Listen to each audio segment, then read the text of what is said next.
Okay, so we're going to be talking now about the derivative at a point. All right, so let's take a look at the definition. And the definition is this part right here that I'm highlighting around here in this yellow box. Okay, so what is it?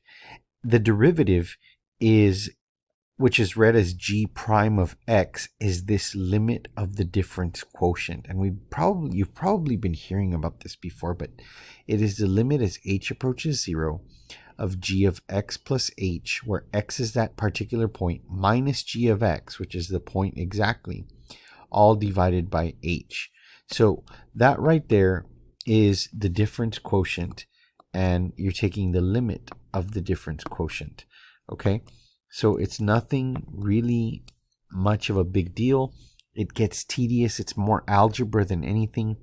The calculus is this part right here, the limit. That's the calculus. The rest is just algebra. So as I always tell my students, the strongest calculus student is the strongest algebra student. The weakest calculus student is the weakest algebra student. So keep that in mind right there. All right, so let's go ahead and take a look at this problem number 1. And you might think that it's a lot of work, but we're going to get through this together. So what they want us to find is g prime of 3, but we're going to put that off. Okay, well actually we're gonna use it in just a second. Let's just first find the difference quotient. Forget about the 3. We'll come back to the 3 at the very end. We're going to plug it in to the functional derivative here. All right, because we're looking here at the derivative as a function of x. All right, so let's take a look at the limit of the difference quotient. All right, and we're going to plug in here where there's an x plus h. So let's go ahead and do that. So 3 times x plus h, quantity square, minus 4 times x plus h, minus, and I'm going to put in a square bracket the original function g of x. So 3x squared minus 4x. Now you might wonder, why didn't he plug in the 3? That's because I want you to see the function of the derivative first before we actually find out what the derivative at 3 is. I want you to see the functional part of it. Okay, and you'll see what I mean in just a second. All right, so what we're going to do is we're going to do the binomial expansion right here. So if you know anything about binomial squares, there is a trick. It's a special product. So you might use the FOIL method. So go ahead and use that if you feel comfortable. But I'm going to do the quick work in my head, which is writing it out as x squared plus 2hx plus h squared. All right, now I'm going to do the distribution here and here and here and here. All right, and just to kind of speed up the process. All right, so I'm going to have minus 4x minus 4h minus 3x squared plus 4x. And then I'm going to do the distribution here, here, here. And remember, all of this is divided by h. And there's my 0. Forgot about that. And it's the limit as h approaches 0 of 3x squared plus 6hx plus 3h squared minus 4x minus 4h minus 3x squared plus 4x, all divided by h. All right, now I'm going to do some combining of like terms. Let's see here. This and this combines, cancels out really. The 3x squared, the minus 3x squared, that cancels out. And other than that, I don't see anything else that cancels. So I'm going to write out the limit as h approaches 0. I'm left with 6hx plus 3h squared minus 4h, all divided by h. And now I can simply divide that out. And it is the limit as h approaches 0. So I'm going to divide everything by h. So I have 6x plus 3h minus 4. And of course, now I'm ready to say h is 0. H approaches 0, so that's going to cancel out. And it's going to leave me with 6x minus 4. All right, so this right here is g prime of x. Notice the derivative is still a function of x. All right, the instructions actually say calculate the derivative of the function, then find the value of the derivative as specified. So we've found the functional derivative. All right, so this is the derivative of the function. So let me write that out. Derivative of the function. All right, there you go. Now, what we're going to do to find the derivative at the specified value is we're going to say, okay, well, let's just plug it in. G prime of the number 3. So that means we're going to plug in.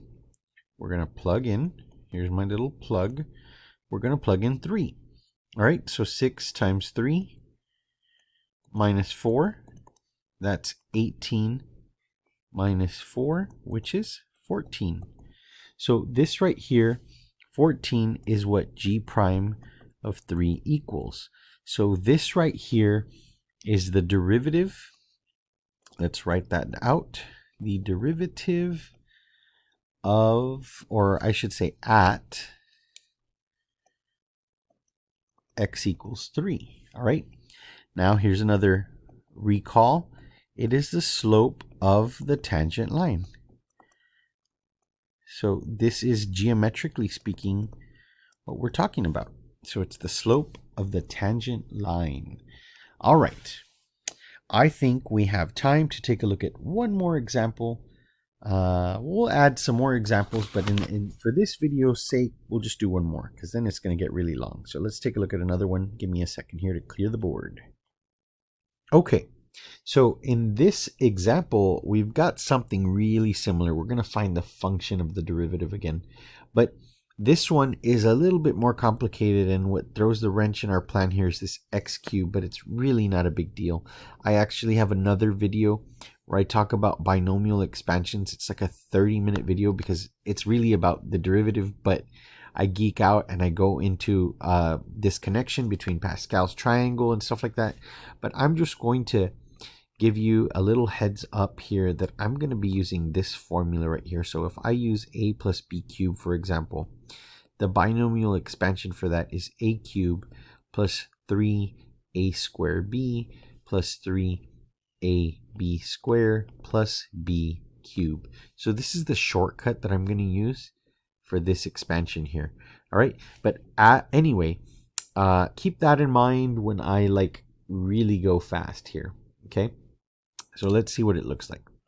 This is the limit as h approaches 0. Now I'm still using this right here, g prime of x.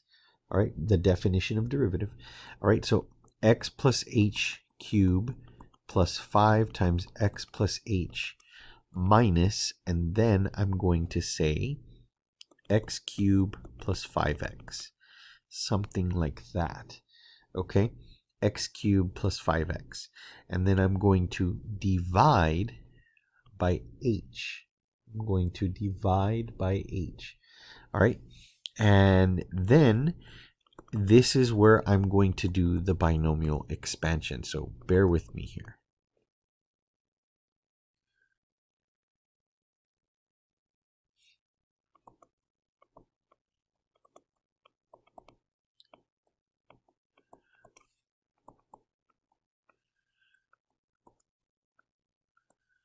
Okay, notice I also did this distribution, and I divide by h. Okay, and so now I'm going to take a look and see what like terms can I cancel. My x cubed looks like it cancels. Let's see. Oh shoot, I need to backtrack here for a second. Give me 1 second. Erase this stuff. Okay, what did I forget? I forgot to do this distribution and include it. Okay, so sorry about that. So let's see here. This right here is going to say plus h cubed plus 5x plus 5h minus x cubed plus 5x. I was like, I knew there was something missing. There we go. Now my x cubes cancel. My 5x cancels. Yeah, this should have not been plus. This should have been minus. 1 second to fix that. There we go. There we go. Now it's fixed. The 5x cancels. Anything else? No, that's it. All right. So then we have the limit as h approaches 0 of 3hx squared plus 3h squared x plus h cubed plus 5h, all divided by h. And now I'm going to divide out the h from everything. And I get 3x squared plus 3hx plus h squared plus 5. All right, and it's starting to look good. Now I remember that h is approaching 0, so this goes to 0, this goes to 0, but the rest of it stays, and I am left with 3x squared plus 5. Now if you figured out the little trick, there's a trick to go straight from here to here. All right, there is a trick, but maybe if you use your intuition, you'll figure it out. This right here is g prime of x, the function of the derivative. All right, that's it right there. Okay, now what we're going to do is we're going to find g prime of 1. Okay, that's not too bad. G prime of 1, plugging in 1's always easy. 3 times 1 squared plus 5. That's 3 times 1 plus 5, which is 3 plus 5, which is, you probably saw it from the very beginning, 8. All right, it is 8. So this is what g prime of 1 is. All right, so not too difficult. All right, it's just a lot of tedious algebra.